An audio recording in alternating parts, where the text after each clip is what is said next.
برادران ملت اسلامیہ، السلام علیکم ورحمۃ اللہ تعالی وبرکاتہ۔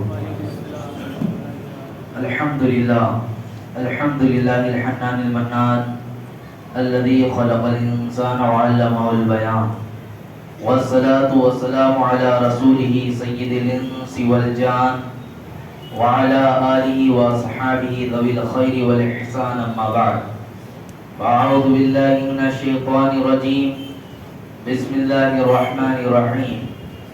ولا تقولوا لمن يقتل في سبيل الله اموات بل احیاء ولكن لا تشعرون، صدق اللہ العظیم۔ آئیے کچھ عرض کرنے سے پہلے اپنی اور ساری کائنات کے مرکز عقیدت، آفتاب نبوت، مہتاب رسالت، ختم الرسل جناب احمد مجتبی محمد مصطفیٰ صلی اللہ علیہ وسلم کی بارگاہ میں درود و سلام کا ہدیہ پیش کریں۔ پڑھے اللہم صلی علی سیدنا و شفیعنا مولانا محمد بارک وسلم، صلاۃ و سلام علیک یا رسول اللہ صلی اللہ تعالی علیہ وسلم۔ عزیزان ملت اسلامیہ، رب تعالیٰ قرآن مجید میں ارشاد فرماتا ہے وَلَا تَقُولُوا لِمَنْ يُقْتَلُوا فِي سَبِيلِ اللَّهِ أَمْوَاتٌ۔ عام طور پر سب کو حکم دیا گیا وَلَا تَقُولُوا، کہ تم بات کرو ہی مت۔ لائے جنس لا کر پوری طور پر یہ ممانعت دے دی گئی کہ آپ بات کرو ہی مت۔ اس کے بارے میں لِمَنْ يُقْتَلُوا فِي سَبِيلِ اللَّهِ، جو اللہ کی راہ میں قتل کیے جائیں۔ کیا ہے وہ زندہ ہیں، لیکن ہمارے شعور اور عقل میں یہ بات آ نہیں سکتی۔ آج شہیدوں کے مطابق اور ان کے متعلق چند احادیث کریمہ اور چند باتیں میں آپ کو گوش گزار کروں گا، تاکہ اہل سنت و جماعت کا یہ عقیدہ کہ شہید اپنی قبروں میں زندہ ہیں، اور قرآن کی اس آیت کے ذریعے اور احادیث کی روشنی میں رسول پاک صلی اللہ علیہ وسلم بھی اپنی قبر میں زندہ ہیں، انشاءاللہ اس بات کا ایک ثبوت میں پیش کروں گا، جس سے اہل سنت اور جماعت کا جو عقیدہ ہے وہ بالکل اظہر من الشمس کی طرح آپ کے سامنے آ جائے گا۔ سب سے پہلے ہمیں یہ بات سمجھنی ہوگی کہ شہید کہتے کسے ہیں، شہید کی قسمیں کتنی ہیں۔ تو اصطلاح میں شہید کی 3 قسمیں ہیں۔ ایک ہوتا ہے شہید حقیقی، ایک ہوتا ہے شہید فقہی، اور ایک ہوتا ہے شہید حکمی۔ 3 طرح کے شہید ہوتے ہیں۔ اب شہید حقیقی کیا ہے، شہید حکمی اور شہید فقہی، ان تینوں کی تفصیلات آپ سماعت کر لیں۔ شہید حقیقی اسے کہتے ہیں جو اللہ کی راہ میں نکلا اور مجاہد بن کر اللہ کی راہ میں جہاد کرتا ہوا اس نے اپنی جان اللہ کی سپرد کر دی، یہ شہید حقیقی ہے۔ اب شہید فقہی کسے کہتے ہیں؟ شہید فقہی میں تھوڑا توجہ چاہوں گا آپ لوگوں کی۔ شہید فقہی وہ ہے کہ جیسے ایک عام مسلمان اپنے گھر میں آرام کر رہا تھا یا کہیں پر تھا اور لوگوں نے ظلماً اسے تلوار یا بندوق سے قتل کر دیا، سامنے سے اس پر وار ہوا۔ یہ کوئی جنگ کی نیت سے نہیں نکلا تھا، اس کا کوئی ارادہ نہیں تھا کہ میں نے جنگ کرنا ہے، ڈیفنس کرنا ہے۔ یہ بیٹھا ہوا تھا اور اچانک میں ناگہانی طور پر اس پر حملہ ہوا اور اس کو قتل کر دیا گیا، تو اسے شہید فقہی کہیں گے۔ لیکن اس میں اس بات کا خیال رکھنا ضروری ہے کہ یہ شہید ہونے والا جنبی نہ ہو، پاگل نہ ہو، عورت ہے تو حیض و نفاس کی حالت میں نہ ہو، یہ ساری چیزیں اس کے اندر پایا جانا ضروری ہے۔ اگر یہ ایسی حالت میں پایا جائے گا تو شہید کے مرتبے پہ نہیں آئے گا۔ کون سے شہید کا مرتبہ؟ شہید فقہی جسے کہا گیا۔ تو 2 چیزیں میں نے آپ کے سامنے رکھی۔ شہید حقیقی وہ جو اللہ کی راہ میں نکلا اور جام شہادت نوش کر لیا، مجاہد بن کر جنگ میں گیا تھا جہاد کرنے کے لیے اور وہ شہادت کا جام پیا، یہ شہادت حقیقی ہے۔ دوسرا وہ شہید فقہی جسے کہا گیا کہ وہ بیٹھا تھا، ناگہانی طور پر اس پہ حملہ ہوا، اس پر اٹیک کیا گیا، چاہے وہ بندوق کے ذریعے ہو، تلوار کے ذریعے ہو یا دیگر کسی بھی آلہ جرحہ سے ہو، کسی بھی آلہ جارحہ کہ جس کے ذریعے اس کو نقصان پہنچا تو وہ شہید فقہی میں آئے گا۔ اب شہید حکمی کون ہے؟ تو حدیث کی روشنی میں شہید حکمی کی بھی بات بتاؤں میں۔ نبی پاک صلی اللہ علیہ وسلم ارشاد فرماتے ہیں کہ شہید کی اور بھی حالتیں ہیں، ان میں سے چند حالت وہ کہ جو طاعون کی بیماری کی وجہ سے مر جائے۔ اب طاعون کی بیماری تو یہاں پر نہیں ہے، طاعون کی بیماری پہلے کس طرح ہوا کرتی تھی کہ ایک وبا تھی، جس بھی علاقے میں آتی تو سینکڑوں کی تعداد میں لوگ مر جایا کرتے تھے۔ آج ہم وہ چیز تو نہیں دیکھتے، لیکن ہمارے سامنے ابھی کرونا وائرس یہ کووڈ کا معاملہ چلا تھا تو آپ نے دیکھا تھا بہت کثرت سے لوگ اس میں مبتلا ہوئے اور انہوں نے انتقال کیا، تو وہ بھی اسی حکم میں آئے ہیں، شہید حکمی میں۔ دوسری کہ کسی کو سخت بخار تھا، سخت بخار ہونے کی وجہ سے اسی حالت میں اس کا انتقال ہو گیا۔ تیسرا کہا جاتا ہے کہ کسی کو الٹی آئی، قے آئی، اور قے کرنے کے بعد تھوڑی دیر تک وہ زندہ تھا، پھر اس نے انتقال کر دیا، تو وہ بھی شہید کے حکم میں آئے گا۔ پھر فرمایا گیا کوئی شخص ڈوب گیا پانی میں، کوئی شخص پانی میں ڈوب گیا یا عمارت وغیرہ اس کے اوپر گر گئی جس سے دب کر وہ انتقال کر گیا، تو ایسا شخص بھی شہید حکمی میں آئے گا۔ یوں ہی آگ میں جلنے والا شخص راستے میں سفر کر رہا تھا، سفر کے دوران ناگہانی طور پر حادثہ ہو گیا، ایکسیڈنٹ جسے ہم کہتے ہیں، اس ایکسیڈنٹ میں انتقال کرنے والے لوگ یہ بھی شہید کے ہی حکم میں آئیں گے۔ اور آگے فرمایا جاتا ہے کہ وہ عورت جو حمل سے تھی اور بچے کی پیدائش کے وقت اس کے درد ذہن ایسا ہوا کہ اس ڈیلیوری کے وقت ہی اس کا انتقال ہو گیا، تو اب یہ خاتون بھی شہادت کے مرتبے کو پہنچے گی۔ اس طرح اور بھی بہت ساری لمبی فہرست یہاں پر گنائی گئی ہے۔ کچھ جگہ یہ بھی بتایا گیا کہ اگر جو بندہ سورہ یاسین کی تلاوت کثرت سے کرتا ہو، رات میں تلاوت کیا اور اسی حالت میں انتقال کر گیا، تو اس کا بھی حشر شہیدوں کے ساتھ ہوگا، اس کو بھی شہیدوں میں گنا جائے گا۔ یہ شہید حکمی، ایک حکمن اس پر جو شہید کا مرتبہ لگے گا، یہ حکمی طور پر۔ اب یہاں پر یہ نہیں کہا جائے گا کہ جو شہادت کی بات چل رہی تو کیا وہ شہید الگ ہے، یہ شہید الگ ہے؟ جو فضائل ان شہیدوں کے لیے ہیں وہی فضائل ان کے لیے بھی ہوں گے۔ یہ حکمی، حقیقی اور فقہی، اس کی تین کیٹیگری کرنے کی جو سب سے بڑی بنیادی وجہ ہے وہ یہ کہ نماز جنازہ کا ہونا اور ان کے غسل، تجہیز و تفکین کے بارے میں۔ یعنی آپ نے سنا ہوگا کہ اللہ کی راہ میں جو شہید ہوتے ہیں، جو راہ جہاد میں نکلے اور ان کو شہید کر دیا گیا، اب اگر انہوں نے زرہ پہنی ہے یا دیگر میٹل کی کوئی چیزیں ہوئی تو صرف اس کو اتارنا ہے، باقی ان کی تہبند ہوئی، ان کا کرتا جبہ اسی حالت میں لے جا کر انہیں یوں ہی دفنا دینا ہے، اسی حالت میں یوں ہی دفنا دیا جائے گا۔ عزیزان ملت اسلامیہ، رہی بات اب شہید فقہی اور شہید حکمی کی، تو جس طرح عام انسان کے لیے ہم غسل وغیرہ کرتے ہیں، ان کو بھی غسل دیا جائے گا۔ اس لیے یہ تین قسمیں بیان ہوئی۔ اب یہاں پر ایک بات یہ بھی میں آپ کے سامنے عرض کر دوں کہ اہل سنت اور جماعت، آپ ذرا سوچیں کہ اللہ رب العزت نے ہم کو بخشنے کے لیے کتنی چیزیں رکھی ہیں۔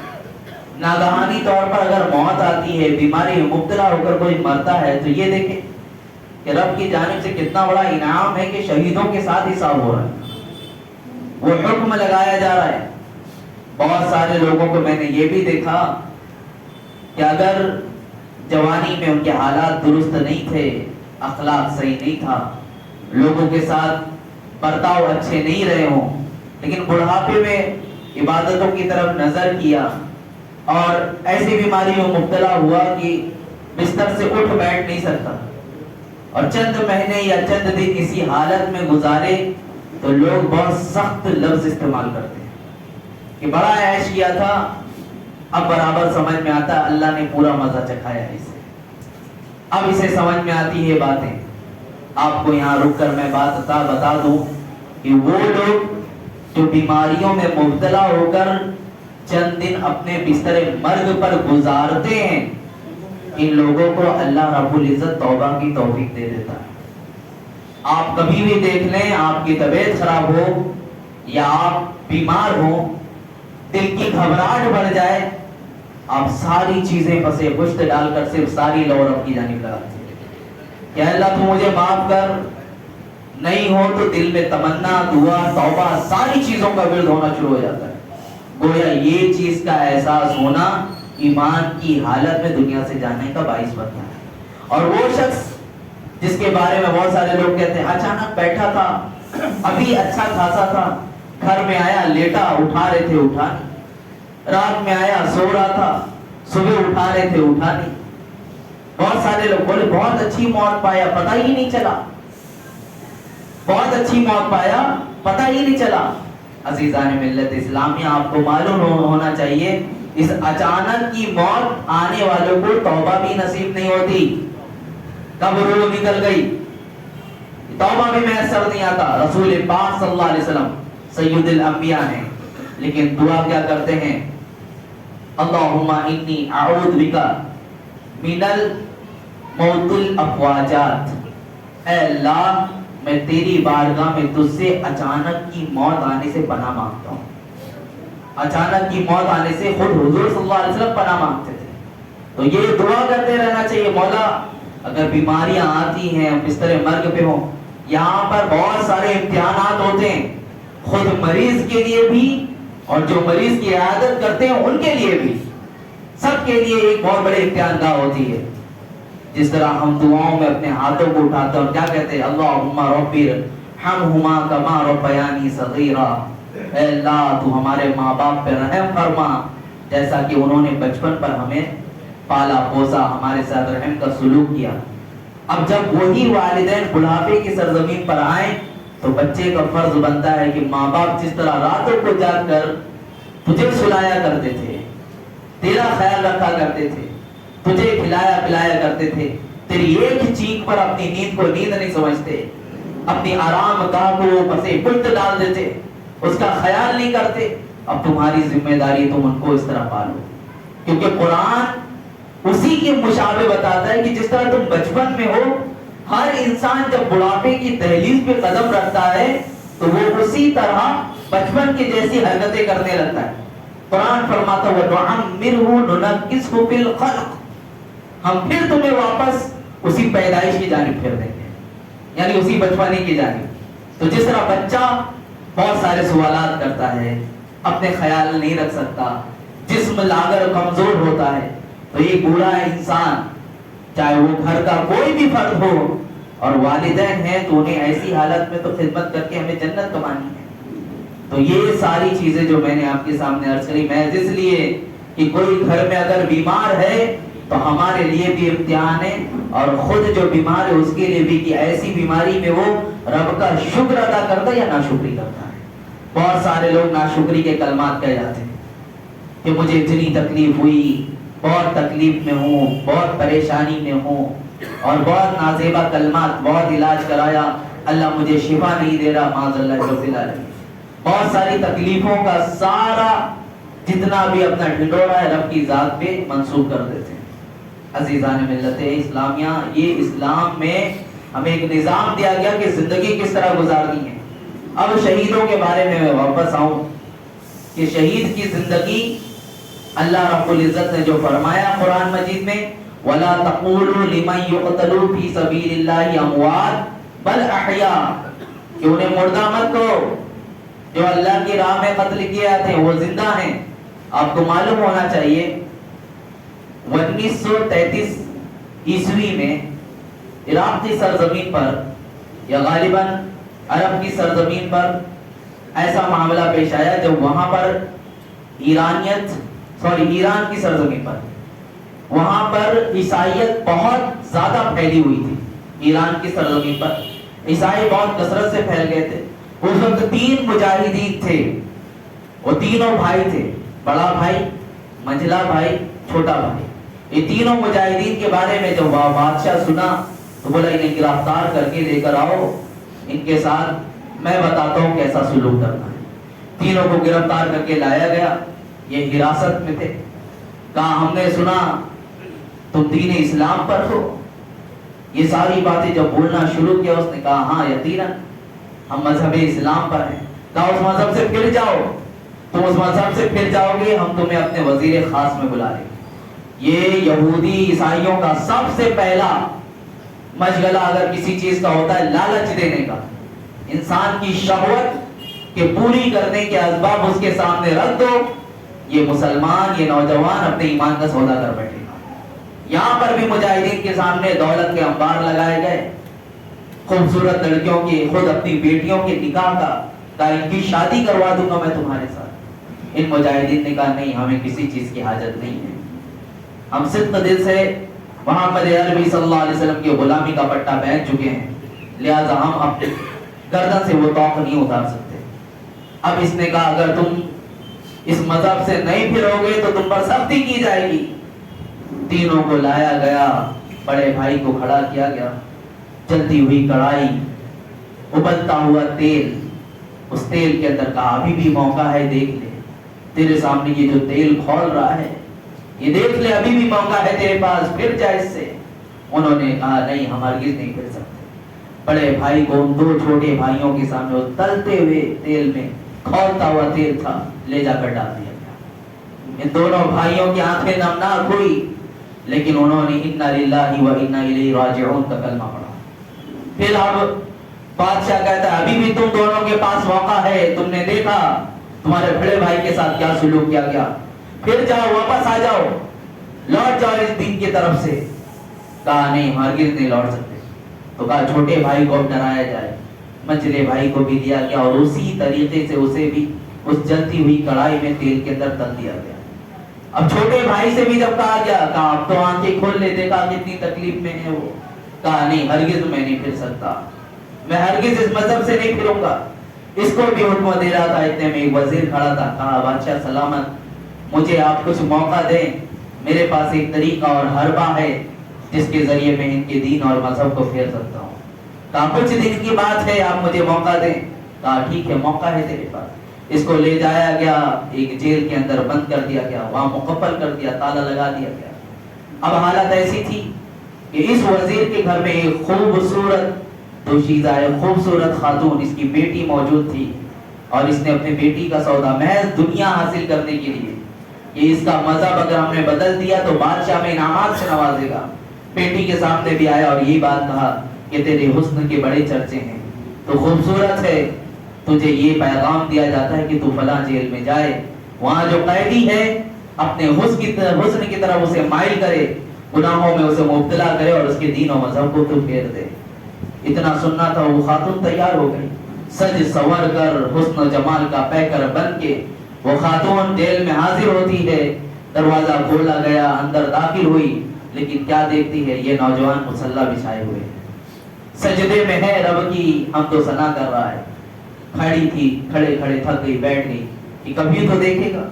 انتظار کرتے کرتے پوری رات گزر گئی, لیکن اس نوجوان نے ایک نظر بھی اٹھا کر اسے نہیں دیکھا, ایک نظر بھی. عزیزان ملت اسلامیہ, آج ہمارے سامنے بھی عریانیت کا بازار گرم ہے.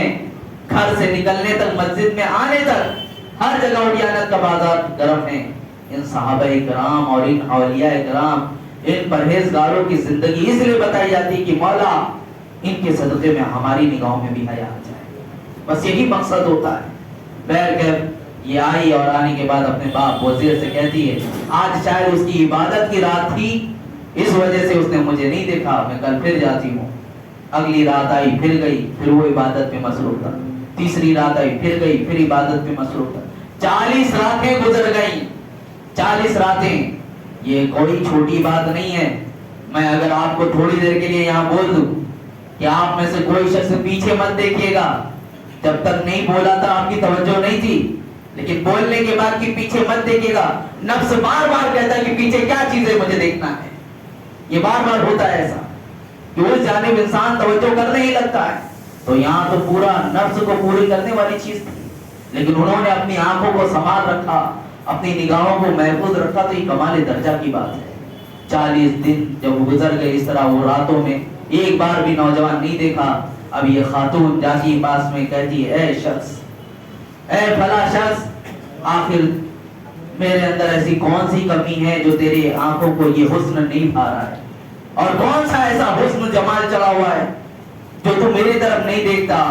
اس نوجوان نے کہا جن آنکھوں میں جمال مصطفیٰ بسا ہو، جن آنکھوں نے رسول پاک صلی اللہ علیہ وسلم کی دیدار کا اشتیاق رکھا ہو، وہ آنکھیں کسی اور جلوے کو کیا دیکھنا چاہے؟ اتنا سننا تھا، اس کے دل میں شمع ایمان جل اٹھا اور اس نے کہا کہ مجھے بھی کلمہ پڑھا اور مسلمان بنا۔ اس نے کلمہ پڑھا، مسلمان بنی، استبل میں گئی۔ استبل میں جانے کے بعد 2 گھوڑے لائی وہاں سے، گھوڑے پر سوار ہوئے اور رات کے سناٹے میں یہ نکلنا شروع کیے۔ خوف تو اس طرح تھا کہ جلد از جلد بادشاہ کے سپاہی ہمیں پکڑ لیں گے، اس لیے اس ملک کو چھوڑا جائے، ابھی سرحد کے پاس ہی پہنچنا تھا۔ انہوں نے دیکھا کہ پیچھے سے بہت سارے گھوڑوں کے دوڑنے کی آواز آ رہی ہے۔ انہیں اندیشہ ہو گیا کہ ہمارا اب بادشاہ پکڑنے کے لیے آ رہا ہے، اس کے سپاہی آ رہے ہیں۔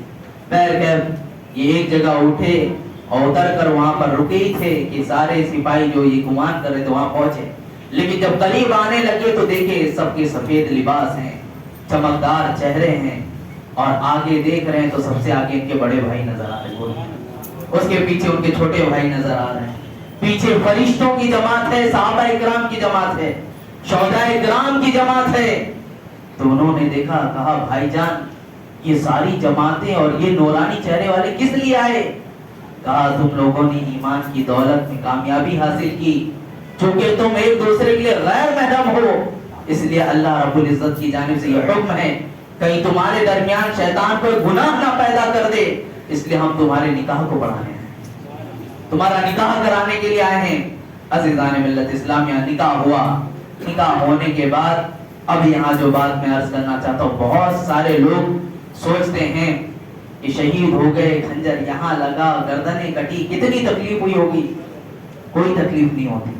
حدیث پاک میں فرمایا گیا کہ چوٹی کے کاٹنے کے برابر بھی تکلیف نہیں ہوتی، اور یہ حقیقت ہے۔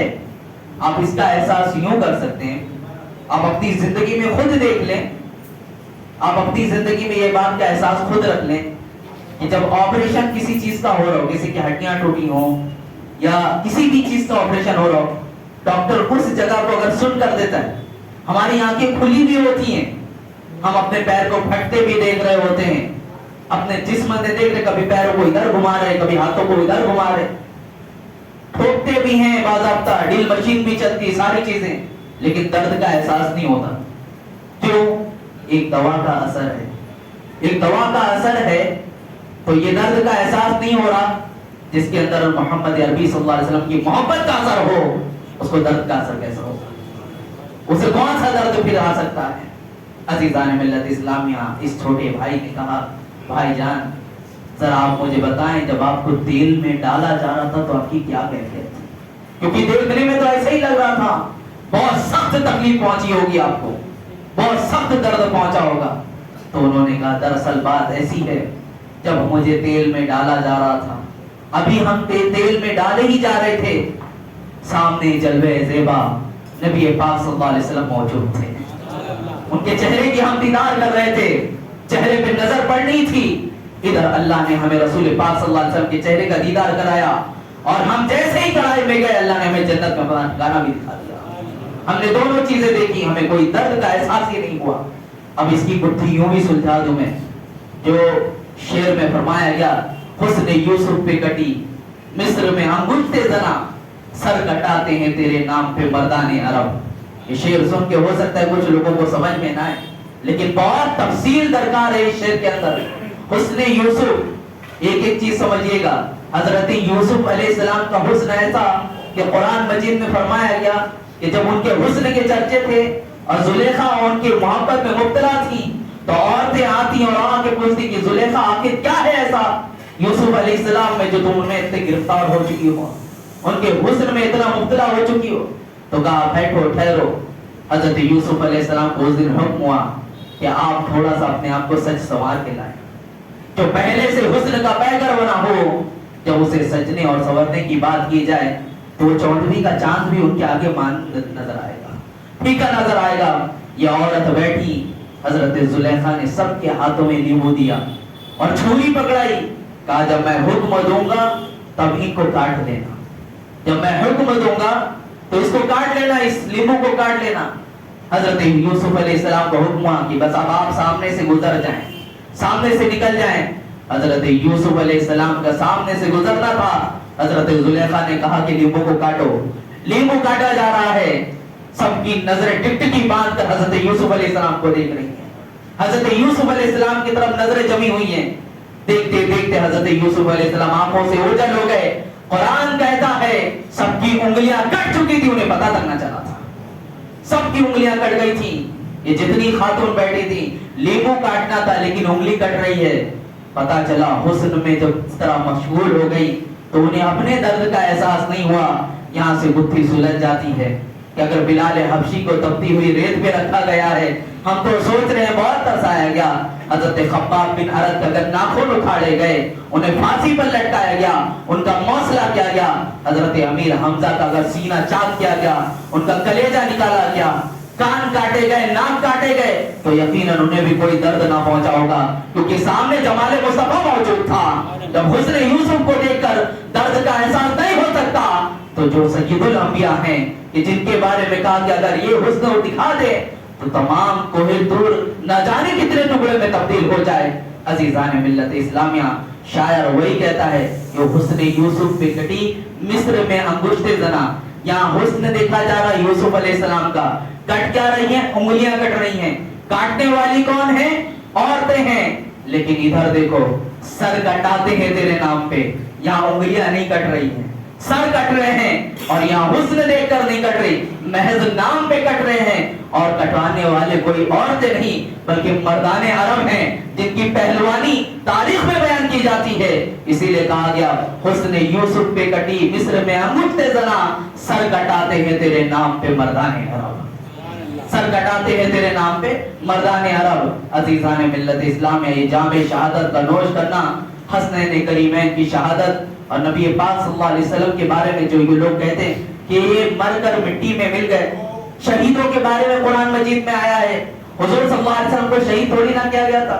اب میں یہاں آپ کو بتاتا ہوں کہ نبی پاک صلی اللہ علیہ وسلم کی شہادت کا مسئلہ کیسا ہے. کسی کو اگر زخم لگایا گیا تلوار سے, بھالے سے, کسی اعتبار سے بھی اسے زخم لگایا گیا, زخم لگنے کے فوراً بعد نہیں, 1 مہینے کے بعد بھی انتقال کیا تو شہیدوں میں انتقال کیا جائے. کیونکہ وجہ کیا بنی تھی, اس کی وجہ سے. اب شہید کی 2 اور حیثیت ہوتی ہے شہادت سری, ایک ہوتی ہے شہادت جہری. شہادت سری وہ کسے کہتے ہیں, اسے کہتے ہیں کہ جو کسی سبب کے ذریعے انتقال کرے, جیسے زہر دے دیا گیا یا حادثات میں مبتلا ہو کے مر گیا, تو اسے کیا کہیں گے ہم, یہ شہید سری ہے. اور شہادت جہری کی جس کی شہادت کا چرچا پہلے ہی سے تھا اور وہ باضابطہ گیا کہ جنگ کرنے جا رہا ہے, میں مجاہد کی حیثیت سے جنگ میں حاضر ہوا اور گیا جام شہادت نوش کر لیا, تو اسے شہادت جہری کہیں گے. عزیزان ملت اسلامیہ, آپ کو میں بتاؤں, حضور صلی اللہ علیہ وسلم کو جنگ خیبر کے موقع پر ایک خاتون جس کا نام زینب بنت حارث غالباً ہے, اس نے ایک بکری کا ران بھنا ہوا لائی, اس کے اندر زہر, بہت سخت زہر تھا, وہ زہر میں آلودہ ران لے کر آئی. حضور صلی اللہ علیہ وسلم بھی موجود تھے اور چند صحابہ کرام اور تھے. جب آپ نے تناول فرمانا شروع کیا, ابھی چند ہی لقمے کھائے تھے اور دوسرے صحابہ کرام بھی کھا رہے تھے کہ گوشت کے لوتھڑے نے آپ کو گواہی دے دی کہ آقا اسے مت کھائیں, یہ زہر آلودہ ہے. آپ نے ہاتھ کو کھینچا, تھوڑی ہی دیر میں جو دوسرے صحابی تھے ان کا انتقال بھی ہو گیا, وہ وہی شہید ہو گئے. رسول پاک صلی اللہ علیہ وسلم کو سخت تکلیف پہنچی. آپ نے اس خاتون کو بلایا, کہا تو نے میرے ساتھ ایسا کیوں کیا, تو کلمہ گو ہے, تو میرے نام کا کلمہ پڑھنے والی ہے, کیوں ایسا سلوک کیا. کہا میں آزمانا چاہتی تھی کہ آپ سچ میں اللہ کے نبی ہیں کہ نہیں, اگر آپ اللہ کے نبی ہوں گے تو آپ کو پتا چل جائے گا. پیر کے اختصاص کا مسئلہ تھا, اس کو بھی بدلے میں اس صحابی کا جن کا شہادت ہوئی تھی اس کے بدلے میں قتل کر دیا گیا. اب حضور صلی اللہ علیہ وسلم, خود بخاری شریف کی روایت ہے, آپ فرماتے ہیں کہ میری زندگی میں یہ زہر آلودگی کی تکلیف زندگی بھر تھی اور میری شہادت بھی اسی وجہ سے ہی ہوگی, اسی وجہ سے ہی آپ کا انتقال ہوا. تو پتہ کیا چلا, رسول پاک صلی اللہ علیہ وسلم کی بھی شہادت ہوئی ہے. اب باقی تمام دلیلیں اپنی جگہ, قرآن پہ تو یقین ہے نا سب کا. قرآن کیا کہتا ہے کہ مردہ مت کہو جو اللہ کی راہ میں شہید کیے جائیں, قتل کیے جائیں, بلکہ وہ زندہ ہیں. تو اس اعتبار سے تو ہم سے مانگ لو ہمارے نبی زندہ ہیں. عزیزان ملت اسلامیہ, یہی نہیں بلکہ میں آپ کو ایک آخری بات اور بتا دوں. شہیدوں کی بات اپنی جگہ, انبیاء کرام کی بات اپنی جگہ, ان سب کی شہادت اپنی جگہ. تاریخ گواہ ہے, تاریخ اٹھا کر جا کر دیکھ لیں آپ. عراق کی سرزمین پر ایک فیصل نامی بادشاہ جو تھا, اس کے خواب میں حضرت حذیفہ رضی اللہ عنہ آتے ہیں اور آنے کے بعد کہتے ہیں کہ دریا کے کنارے ہماری قبریں ہیں اور اس کا پانی ہماری قبروں میں داخل ہو رہا ہے, لہذا تم ہمارے جسم کو دوسری جگہ منتقل کر دو. اور حضرت عبداللہ بن جابر جو ہیں ان کی قبر میں زیادہ نمی آ چکی ہے, اس بات کا اندیشہ ہے کہیں پانی بڑھتے بڑھتے قبروں کو گلا کر ہماری جسم کو بہا نہ لے جائے. تقریباً 2 دن تک مسلسل خواب آتا رہا, لیکن اس گورنر کا حال ایسا تھا کہ یہ اپنی روزمرہ کی مشغولیت کی وجہ سے اس جانب نظر نہ کر سکا, اس نے دیکھا نہیں. پھر آپ اس دور کے جو مفتی اعظم تھے, اس دور کے مفتی اعظم کے خواب میں گئے اور جا کر بتایا, اور یہ بھی کہا, میں نے فیصل نامی بادشاہ کے خواب میں بھی بتایا. حضرت حذیفہ کا یہ بتانا تھا. یہ مفتی اعظم عراق اس وزیر کے پاس گئے جو بادشاہ کا وزیر ہوتا ہے, اس کو ساتھ لیا اور جا کر بادشاہ کی طرف رسائی کی اور بادشاہ کو بتایا کیا تمہارے پاس ایسا خواب آیا تھا؟ اس بادشاہ نے کہا ہاں 2 مرتبہ مجھے یہ خواب آیا. کہا تم نے اس پہ آنن فانن کوئی کاروائی کیوں نہیں کی؟ کہا چند مشغولیت تھی اور شریعت کا کچھ مسئلہ بھی تھا, اس وجہ سے میں نے نہیں کیا. کیونکہ ایک شک و تردد کی بات تھی انہیں, لیکن جب اتنی ساری باتیں پھیل گئی تو کہا اب یقین کامل حاصل ہوا. لوگوں کے درمیان اعلان ہو گیا کہ فلاں صحابی کی قبریں کھلنے والی ہے, زیارت کے لیے آپ لوگ تشریف لائیں, ان کو دیکھنے کے لیے آپ لوگ تشریف لے آئیں. عزیزان ملت اسلامیہ, کچھ لوگوں نے کہا ابھی یہ حج کا موسم چل رہا ہے, جب تک جو پانی آنے کی جگہ ہے اس پر کچھ ایسی چیزیں مہیا کر دیں کہ پانی اندر نہ آ سکے, اور حج کے آنے کے بعد پھر آپ قبر اقدس کو کھلوائیں تاکہ زیادہ سے زیادہ لوگ مشرف ہو سکیں, ان کے چہرے کی زیارت کر سکیں. عزیزان ملت اسلامیہ, 20 ذی الحجہ کی بات ہے. حج کے بعد جب حاجی فارغ ہو کر عراق کی سرزمین پر آئے, لاکھوں کا مجمع تھا. فرمایا جاتا ہے عین عید الاضحیٰ کے موقع پر آپ نے فرمایا کہ عید الاضحیٰ کے موقع پر ان کی قبر انور کو کھولا جائے گا. لوگ موجود تھے, ٹھاٹا مارتا ہوا ایک ہجوم تھا لوگوں کا, سارے لوگ دیکھ رہے تھے. قبر انور کو جب کھولا گیا, اللہ اکبر, جس میں اقدس ابھی بھی ویسے کا ویسے ہی باقی ہے, کفن پہ کوئی گندگی داغ تک نہیں لگا, داڑھی مبارک کے بال ویسے ہی سلامت ہیں, چہرے سے ایسا نور نکل رہا تھا گویا ایسا لگتا ہے کہ دفن ہونے والا جو شخص ابھی کچھ گھنٹے پہلے ہی دفن کیا گیا ہو. یہ کب کی بات ہے؟ 1300 سال کی بات ہے. 1300 سال گزرنے کے بعد آپ ذرا سوچیں, آج بھی جسم اقدس کے بارے میں ہم اہل سنت کا یہی عقیدہ ہے کہ قبریں جا کر دیکھ لو وہ ویسے ہی میسر آئیں گے, ویسے ہی نکلیں گے. عزیزان ملت اسلامیہ, یہ بات ختم نہیں ہوتی. جب باڈی کو آپ کی جسم اقدس کو منتقل کرنے کی بات آئی تو ایک اسٹریچر لایا گیا, ایک پلائی لائی گئی, جس میں سوچا لوگوں نے ان کو ایک مشین کے ذریعے یا ہاتھوں کو لگا کر اٹھایا جائے. تاریخ گواہ ہے, کتابوں میں مذکور ہے, لوگ ہاتھ لگانا ہی چاہتے تھے. حضرت حذیفہ رضی اللہ عنہ کا جسم اقدس خود بخود اس کے اوپر آ گیا, خود بخود اس کے اوپر آ گیا. یہ ہے نبی پاک صلی اللہ علیہ وسلم کے صحابہ کی زندگی. جاؤ دیکھو تاریخ کی کتاب اٹھا کر, یہ کسی 1-2 کی بات نہیں کروں میں, لاکھوں کی تعداد میں لوگ موجود تھے اور وہ عین شاہد ہیں, عین الیقین, حق الیقین سب لے کر کہتے ہیں کہ صحابہ کرام بھی زندہ ہیں.